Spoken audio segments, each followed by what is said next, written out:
더럽다. 절대 가까이 오지 마라. 60년을 이 한마디로 살아온 남자가 있습니다. 왕자였던 그는 모든 여인을 거부했고 세상은 그를 희대의 바보라 조롱했죠. 그런데 이상합니다.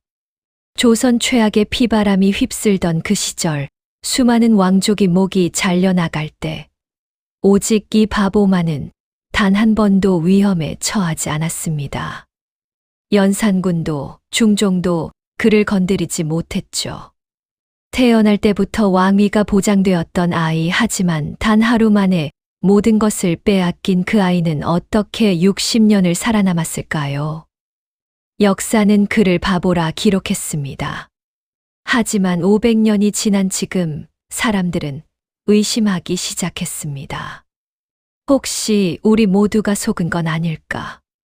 세상에서 가장 완벽한 가면을 쓴 남자, 제안대군. 그의 진실을 지금부터 파헤쳐 보겠습니다. 오늘 이야기 시작하기 전에 구독과 좋아요를 눌러주시옵소서. 그럼 이야기 올리겠나이다. 운명은 단 하루 만에 뒤바뀔 수 있습니다.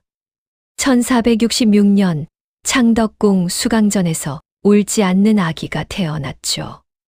할머니 정의왕후가 달래서야 겨우 울음을 터뜨렸다고 합니다. 이 아기가 바로 제안대군. 아버지는 왕세자 예종, 어머니는 안순왕후. 완벽한 혈통이었습니다. 1468년 예종이 왕위에 올랐고 제안대군은 자동으로 원자가 되었어요. 미래의 왕이 된 거죠. 하지만 1469년 11월 예종이 즉위 1년 만에 갑자기 세상을 떠났습니다. 네, 살배기 제안대군만 남았죠. 혈통으로 보나 법으로 보나 다음 왕은 당연히 이 아이여야 했습니다. 하지만 권력은 피보다 진했습니다. 정의왕후가 움직였어요. 4살 아이가 어찌 나라를 다스리겠는가. 그녀의 선택은 13살 조카 자을산군, 훗날의 성종이었습니다. 당시 조선은 훈구파의 세상이었고 성종은 한명회의 사위였죠. 4살 아이와 13살 조카 중 누가 더 통제하기 쉬웠을까요? 왕좌에서 밀려난 아이를 실제로 키운 건 유모 괴은몰이었습니다. 세종의 사위 윤사로가 특별히 추천한 인물이었죠. 그녀는 제안대군의 성품을 누구보다 잘 아는 사람이 되었고 이 사실이 훗날 중요한 의미를 갖게 됩니다. 조선의 역사가 답을 보여줍니다. 뛰어나면 위험했어요. 오촌 당수 구성군 이주는 학문도 뛰어나고 인품도 훌륭했지만 그 완벽함 때문에 모함받아 유배지에서 죽었습니다. 영순군 이부는 몇 번이나 죽을 고비를 넘기다 스트레스로 요절했죠. 그런데 묘한 점이 있습니다. 제안대군은 복잡한 유교 예법을 흠 없이 지켰다고 해요. 왕실의 모든 의례를 완벽하게 수행했다는 겁니다. 지능이 떨어지는 사람이 그런 고난도 예법을 소화해낼 수 있을까요? 이 모순 속에 제안대군의 비밀이 숨어 있습니다. 12살이 되던 해 사도시정 김수말의 딸과 결혼했습니다. 첫 부인에게는 신체적 장애가 있었어요. 제안대군의 반응은 단호했죠. 부정하다. 가까이 못하겠다. 부인과 마주 앉지도 않았다고 합니다. 성현의 기록에 따르면 여색을 전혀 모르는 세 남자 중 제안대군이 있었죠. 특히 김자고 아들의 일화는 충격적입니다. 아버지가 경험 많은 여종을 보냈는데 아들은 침상 밑으로 도망쳤고 그 뒤로는 화장한 여자만 봐도 울며 도망쳤다고 합니다. 어머니 안순왕후가 김씨가 정신이 온전치 못하다며 이혼을 요구했고 제안대군은 14살에 첫 이혼을 했습니다. 곧바로 박중선의 딸과 재혼했죠. 박중선은 훗날 중종반정을 이끄는 박원종의 아버지였습니다. 그런데 또다시 제한대군이 두 번째 부인을 고발했어요. 여종들과 부적절한 관계를 맺었다는 주장이었습니다. 조사 결과 박 씨는 결백했지만 안순왕후가 다른 이유로 두 번째 이혼을 요구했습니다. 3년 뒤 놀라운 반전이 일어났습니다. 17살 제한대군이 갑자기 첫 부인 김 씨를 그리워한 겁니다. 김 씨와 다시 함께하고 싶습니다. 성종이 새로운 배필을 찾아주겠다 했지만 제한대군은 새 아내를 만느니 평생 혼자 살겠습니다 라고 했죠. 1485년 성종은 재결합을 허락했습니다. 조선 왕실 역사상 전무후무한 일이었습니다. 1498년 어머니 안순왕후가 세상을 떠나자 제한대군은 평생 혼자 살며 여색을 멀리하겠다고 선언했습니다. 연산군은 4차례나 여인들을 보냈지만 모두 거절당했죠. 명종 때 어수건이 쓴 패관잡기에 충격적인 기록이 있습니다. 성종이 궁녀에게 상을 걸었고 한 궁녀가 밤에 제한대군과 관계를 맺었다고 해요. 신체적으로는 정상이었다는 겁니다.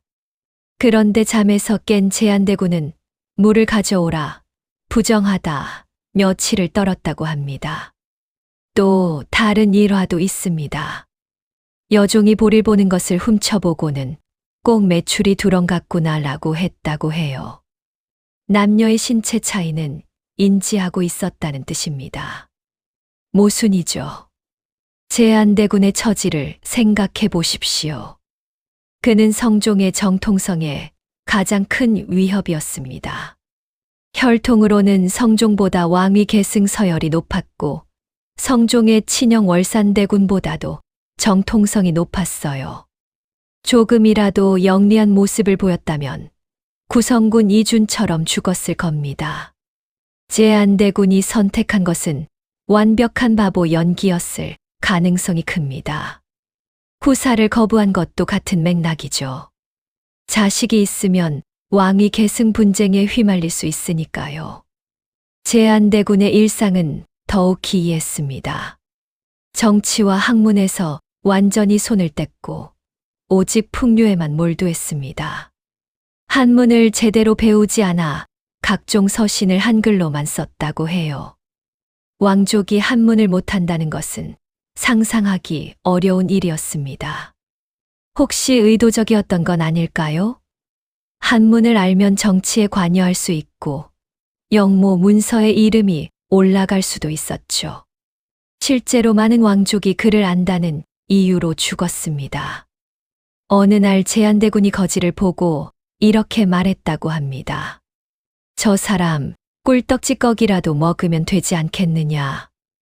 마치 마리 앙투아네트의 케이크를 먹으면 되지와 같은 발언이었죠. 이 일화는 순식간에 퍼졌고 사람들은 제한대군을 조롱했습니다.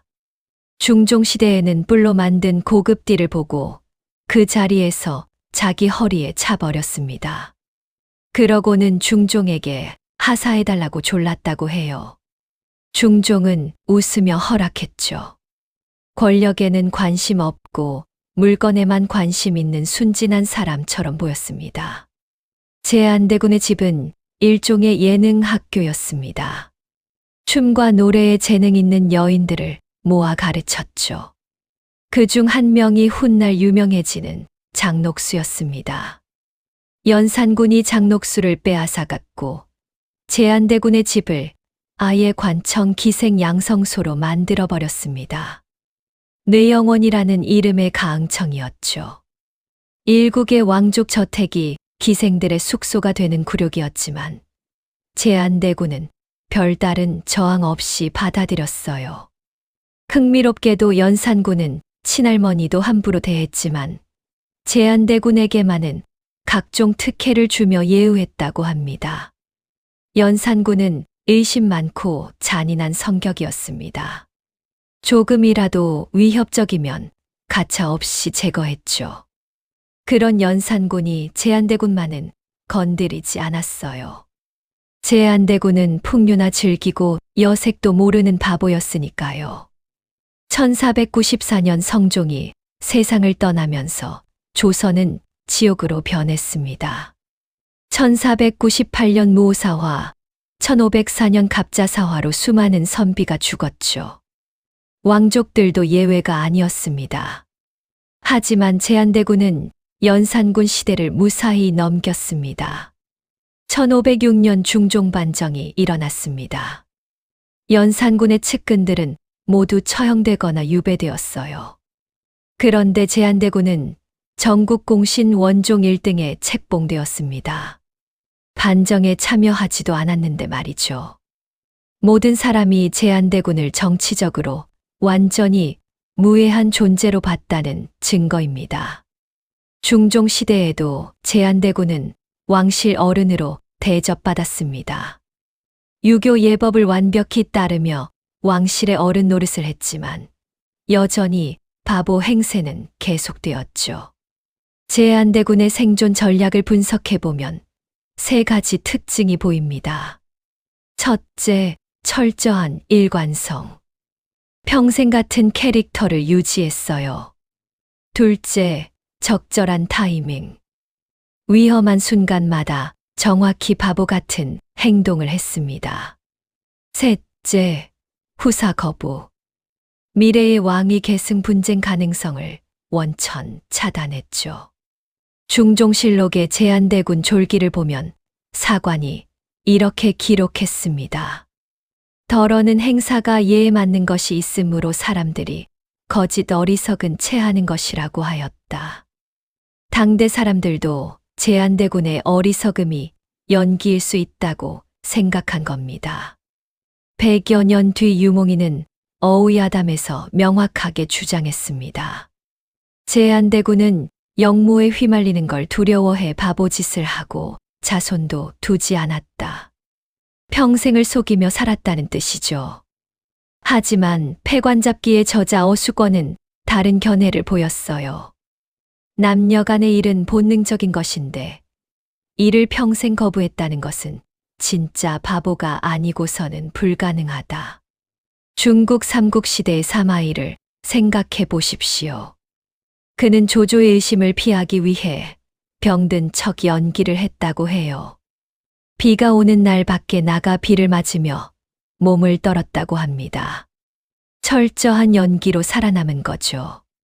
제한대군도 본능까지 억누르는 극단적인 연기를 했을 가능성이 높습니다. 여자를 가까이 하면 후사가 생기고 후사가 생기면 왕위 계승 문제가 불거질 수 있으니까요. 어머니 안순왕후에 대한 효성만큼은 의심의 여지가 없었습니다. 평소에는 바보 같았지만 어머니에게만큼은 지극정성이었다고 해요. 가면을 쓰고 사는 것도 한계가 있었을 테니 어머니 앞에서만큼은 진짜 자신을 보였을 겁니다. 1498년 안순왕후가 세상을 떠났을 때 제한대군은 평생 혼자 살겠다고 선언했습니다.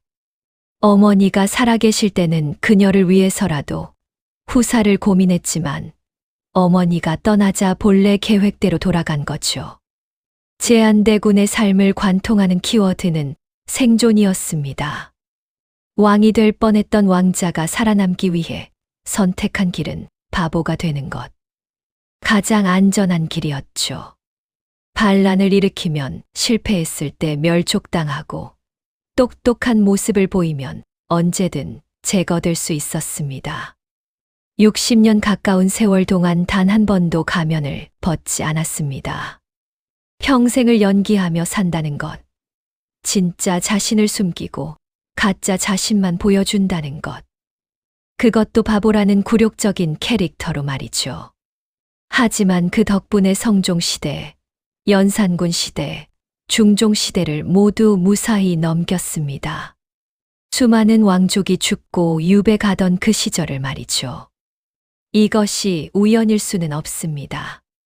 1525년 12월 14일, 제한대군이 60세를 일기로 세상을 떠났습니다. 평안한 죽음이었어요.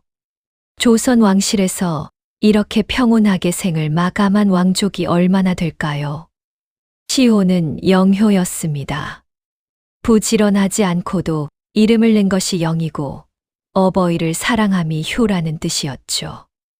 묘한 시호입니다. 시호 하나에도 제안대군의 삶이 오묘하게 담겨 있습니다. 제안대군의 집은 수진궁이라는 왕실 사당으로 바뀌었습니다. 자를 받기 전에 죽은 왕자녀들의 제사를 지내는 곳이 되었죠. 자손을 두지 않았던 제안대군의 집이 다른 왕족들의 영혼을 위로하는 장소가 된 겁니다. 제안대군의 양자 이파는 1872년 고종 때에 가서야 낙풍군으로 추증되었어요. 350년 가까이 지난 후의 일이었습니다. 조선 왕실도 알고 있었죠. 제안대군이 원래는 왕이 되어야 할 사람이었다는 것을요. 제안대군의 이야기는 여러 교훈을 줍니다. 첫째, 권력 투쟁의 잔혹함. 4살 원자가 왕위를 빼앗긴 것이 그 증거입니다. 둘째, 생존의 지혜. 자존심을 버리고 살아남은 선택이었죠. 셋째, 역사의 아이러니. 왕이 되려던 사람이 바보가 되어야 살 수 있었다는 현실입니다. 모든 증거를 종합해보면 제안대군은 바보가 아니었을 가능성이 높습니다. 유교 예법을 완벽히 지켰고 위험한 순간마다 절묘하게 살아남았으며 후사를 철저히 거부했죠. 진실은 제안대군만이 알고 있습니다. 그는 그 진실을 무덤까지 가져갔죠. 죽어서도 사람들을 혼란스럽게 만드는 것, 그것이 그의 마지막 승리였을지도 모릅니다. 제안대군의 모든 바보 같은 행동에는 절묘한 타이밍이 있었어요. 예종이 죽었을 때부터 바보 연기를 시작했고 혼인 시기에 후사를 만들지 않겠다는 결심을 보였으며 연산군 시대에는 집을 내주며 완벽한 순종을 보였고 중종반정 후에는 공신이 되어 무해함을 증명했습니다. 그렇다면 제안대군의 진짜 모습은 무엇이었을까요? 아마도 냉철한 현실주의자였을 겁니다. 자신의 처지를 정확히 파악하고 살아남기 위한 최선의 전략을 선택한 사람이었죠. 만약 왕위를 요구했다면 성종 초기에 제거되었을 겁니다. 똑똑한 모습을 보였다면 연산군 시대에 죽었을 거예요. 하지만 바보가 되었기에 60년을 무사히 살았습니다. 제안대군은 전략적 무능함을 선택한 겁니다. 일부러 능력을 숨기고 무능해 보이게 함으로써 위협 요인을 제거했죠. 너무 유능하면 시기를 받고 너무 똑똑하면 위협적으로 보입니다. 하지만 적당히 부족해 보이면 아무도 경계하지 않습니다. 물론 대가도 있었습니다. 평생을 바보로 살아야 했던 굴욕, 사람들의 조롱, 역사책에 희대의 모지리로 기록된 것. 하지만 그는 그 대가를 기꺼이 받아들였습니다. 목숨보다 자존심이 중요한가요? 제안대군은 아니라고 답한 겁니다. 자존심을 버리고 살아남았습니다. 제안대군의 삶이 주는 교훈은 명확합니다. 때로는 한 걸음 물러서는 것이 더 큰 지혜일 수 있다는 것. 왕좌를 포기한 대신 60년의 삶을 얻었고 권력을 포기한 대신 안전을 얻었으며 명예를 포기한 대신 생존을 얻었습니다. 역사는 승자의 기록이라고 합니다. 하지만 제안대군은 왕위 싸움의 패자였지만 생존 게임의 승자였습니다. 왕이 되지 못했지만 60년을 평안히 살았습니다. 세상은 그를 바보라 불렀습니다. 하지만 어쩌면 그가 가장 현명한 사람이었을 수도 있습니다. 자신의 한계를 알고 현실을 받아들이고 최선의 전략을 선택한 사람이었으니까요. 제안대군은 질문을 남기고 떠났습니다. 진정한 승리란 무엇인가? 왕좌에 오르는 것인가? 살아남는 것인가? 진정한 지혜란 무엇인가? 똑똑해 보이는 것인가? 위험을 피하는 것인가? 500년이 지난 지금 제한대군의 이야기는 선택에 관한 이야기로 남았습니다. 왕이 될 기회를 박탈당한 4살 아이가 바보가 되는 것을 선택했고 그 대신 목숨을 지켰습니다. 역사는 영웅을 기억하지만 조용히 살아남은 사람들도 있습니다. 제한대군은 후자였습니다. 영웅이 되려 하지 않았고 역사에 이름을 남기려 하지도 않았습니다. 그저 살아남으려 했고 성공했습니다. 우리는 제한대군에게서 무엇을 배울 수 있을까요? 상황 판단의 중요성, 전략적 사고의 필요성, 자존심보다 실리의 선택, 인내심의 가치, 장기적 안목의 중요성입니다. 모두가 성공하고 인정받고 싶어 하지만 때로는 한 발 물러서는 것이 더 현명할 수 있습니다. 권력의 정점에 서는 것만이 성공은 아닙니다. 자신의 삶을 지키고 평온을 얻고 오래 사는 것도 성공입니다. 과연 제한대군은 행복했을까요? 어쩌면 평생 가면을 쓰고 살았던 그는 불행했을 수도 있습니다. 하지만 적어도 살아 있었습니다. 생존 자체가 행복의 전제 조건이니까요. 왕이 되지 못한 것이 불행일까요? 왕의 자리는 무겁습니다. 책임도 크고 위험도 많죠. 제한대군은 그 무게에서 자유로웠습니다. 역사는 제한대군을 희대의 모질이라 기록했지만 우리는 이제 다르게 볼 수 있습니다. 그는 어쩌면 희대의 생존 전략가였을지도 모릅니다. 시대를 꿰뚫어 보고 자신의 길을 선택하고 끝까지 밀고 나간 현명한 사람이었을 수 있습니다. 진실은 영원히 알 수 없지만 중요한 것은 결과입니다. 그는 살아남았고 자신의 방식대로 60년을 살았습니다. 이것이 제한대군의 진짜 승리입니다. 왕좌를 얻지 못했지만 생명을 지켰습니다. 명예를 잃었지만 평안을 얻었습니다. 역사는 그를 바보로 기록했지만 어쩌면 그는 가장 현명한 사람이었을지도 모릅니다. 제한대군의 이야기는 이렇게 끝납니다. 하지만 그가 남긴 질문은 계속됩니다. 진정한 지혜란 무엇인가? 진정한 승리란 무엇인가? 이 질문들은 지금도 우리에게 던져지고 있습니다. 이 이야기가 마음에 드셨다면 구독과 좋아요, 알림 설정 부탁드리옵니다. 댓글로 여러분의 생각을 나누어 주시옵소서.